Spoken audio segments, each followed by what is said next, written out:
Hello students, कैसे हैं आप सभी। आई होप आप सभी अच्छे होंगे। मैं आपका अपने यूट्यूब चैनल स्मार्ट क्लास पर स्वागत करती हूँ।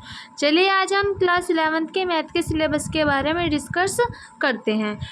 जो हमारा एनसीईआरटी के अकॉर्डिंग 30% सिलेबस रिड्यूस हुआ था, उसके अकॉर्डिंग हम देखते हैं हमें अपने बुक में कौन से चैप्टर पढ़ने हैं, कौन से चैप्टर्स हमें नहीं पढ़ने हैं। चलिए हम फर्स्ट चैप्टर देखते हैं। फर्स्ट चैप्टर हमारा समुच्चय है। देखो समुच्चय क्या होता है, जैसे कि हमारी बहुत सारी वस्तुएं हो गई, उनका हम एक सेट बना दें, उस सेट को ही हम क्या बोलते हैं, समुच्चय। देखो हम इसमें क्या क्या पढ़ना है। इसमें हम पहले इसकी भूमिका पढ़ेंगे, फिर समुच्चय और उसका निरूपण पढ़ेंगे, फिर रिक्त समुच्चय, परिमित समुच्चय क्या होता है, अपरिमित समुच्चय क्या होता है, समान समुच्चय कैसे होते हैं, उप समुच्चय क्या होता है, घात समुच्चय, फिर इसका पढ़ेंगे सावित्रिक समुच्चय। फिर हम बनाना सीखेंगे वेन आरेख हम कैसे बनाते हैं। फिर समुच्चयों पर संक्रियाएं, समुच्चयों का पूरक और दो समुच्चय के समलिन और सर्वनिष्ठ पर आधारित कुछ हम प्रश्नों को हल करेंगे। चलिए चैप्टर सेकंड देखते हैं। चैप्टर सेकंड है हमारा संबंध। देखो हम पहले समुच्चय पढ़ेंगे, समुच्चय फिर संबंध बनाना सीखेंगे, और समुच्चय और संबंध से बनते हैं फलन। फिर हम फलन पढ़ेंगे। देखो इसमें पहले हम पढ़ने भूमिका, फिर पढ़ेंगे समुच्चयों का कार्तीय गुणन क्या होता है, संबंध कैसे बनाते हैं और उनका फलन कैसे बनता है। थर्ड चैप्टर है हमारा त्रिकोणमितीय फलन। इसमें हम पढ़ेंगे कि कोण क्या होते हैं, हमारे त्रिकोणमितीय फलन क्या होता है, दो कोणों के योग और अंतर का त्रिकोणमितीय फलन कैसे ज्ञात करते हैं। फिर पढ़ेंगे त्रिकोणमितीय समीकरण।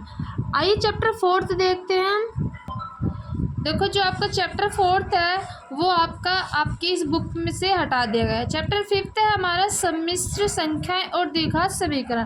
देखो ये जो द्विघात समीकरण है हम इसको 10th में भी पढ़ेंगे। फिर इसमें पढ़ेंगे सम्मिश्र संख्याएं कौन सी होती हैं, ठीक। फिर पढ़ेंगे सम्मिश्र संख्याओं का बीजगणित, फिर सम्मिश्र संख्याओं का मापन और संयुग्मी, फिर आर्गढ़ तल और ध्रुवीय निरूपण। फिर हम पढ़ेंगे द्विघात समीकरण क्या होती हैं हमारी।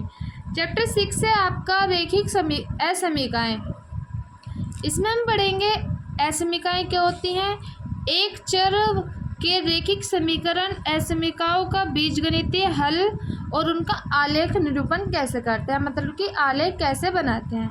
फिर पढ़ेंगे दो चर राशियों के रैखिक असमीकाओं का आलेख हल कैसे करते हैं।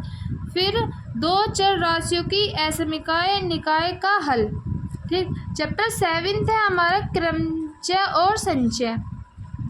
इसमें हम पढ़ेंगे पहले इसकी भूमिका पढ़ेंगे, फिर गणना का आधारित सिद्धांत पढ़ेंगे, क्रमचय क्या होता है, संचय क्या होता है। इसके बाद पढ़ेंगे हम द्विपद प्रमेय। देखो ये जो द्विपद वाला जो प्रमेय वाला जो चैप्टर है आपका, ये आपका 10th क्लास में भी है और इसे 11th में भी पढ़ेंगे। जो आपके कुछ चैप्टर जो 10th में है वही आपके 11th में है, और जो आपके 11th की जो बुक में चैप्टर है आपके, वो आपके 12th के लिए भी बहुत इम्पोर्टेंट चैप्टर है।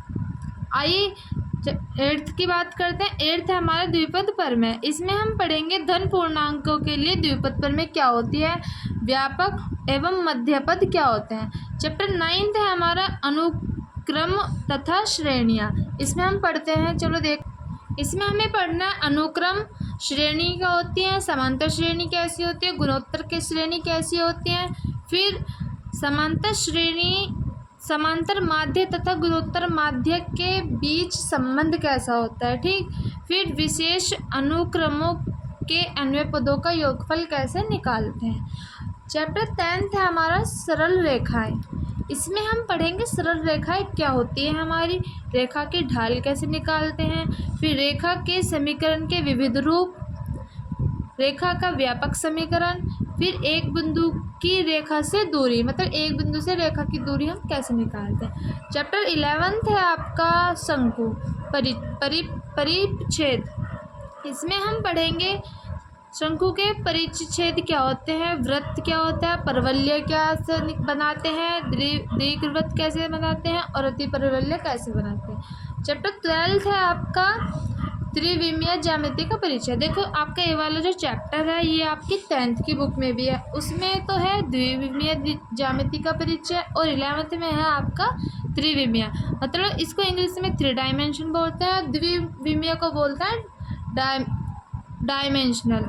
इसमें हम पढ़ेंगे त्रिविमीय अंतरिक्ष में निर्देशांक और निर्देशांक तल क्या होते हैं, अंतरिक्ष में एक बिंदु के निर्देशांक कैसे होते हैं, फिर पढ़ेंगे दो बिंदुओं के बीच की दूरी कैसे निकालते हैं और विभाजन सूत्र। ये जो आपका ये दो बिंदुओं के बीच की दूरी और विभाजन जो सूत्र है ये आपका 10th क्लास में भी, हम उसमें भी पढ़ेंगे और उसी से रिलेटेड हम इसमें भी पढ़ेंगे। चैप्टर 13 की बात करें, चैप्टर 13 है आपका सीमा और अवकलज। इसमें हम पढ़ेंगे इसकी भूमिका पढ़ेंगे सबसे पहले, फिर अवकलजों का सहजानुभूत बोध पढ़ेंगे, फिर इसकी कुछ सीमाएं हैं वो पढ़ेंगे, फिर त्रिकोणमितीय फलनों की सीमा, फिर अवकलज। आइए चैप्टर 14 की बात करते हैं हम।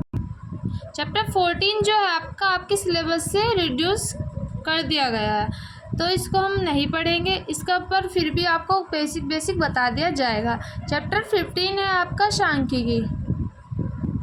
ये चैप्टर हम 10th में भी पढ़ेंगे और 11th में भी है, ठीक है। इसमें हम पढ़ेंगे इसकी भूमिका पढ़ेंगे, प्रकीर्णन की माप पढ़ेंगे, फिर परिसर कैसे निकालते हैं, माध्य विचलन कैसे ज्ञात करते हैं, प्रसरण और मानक विचलन कैसे निकालते हैं, बारंबारता का बंटन कैसे ज्ञात करते हैं। लास्ट चैप्टर है आपका प्रायिकता। ये चैप्टर आपका 10th में भी है और देखो इसमें भी है। इसमें हम पढ़ेंगे प्रायिकता पर आधारित कुछ सैद्धांतिक परिभाषाएं पढ़ेंगे, फिर यादृच्छिक परीक्षण पढ़ेंगे और एकल घटना पर कुछ आधारित प्रश्नों को हम हल करेंगे। फिर हम पढ़ेंगे प्रायिकता की अभिग्रहित दृष्टिकोण, ठीक है। तो स्टूडेंट्स आपको अपना सिलेबस समझ आ गया होगा। नेक्स्ट वीडियो में हम आपका चैप्टर 1 स्टार्ट करेंगे। सो स्टूडेंट्स आपको वीडियो अच्छा लगा हो तो वीडियो को लाइक करें, चैनल को सब्सक्राइब करें और वीडियो को अपने दोस्तों और छोटे बहन भाइयों के साथ ज़्यादा से ज़्यादा शेयर करें। बेल आइकन को क्लिक करें ताकि हमारे आगे की वीडियो का नोटिफिकेशन आपको पहले ही मिल जाए। धन्यवाद।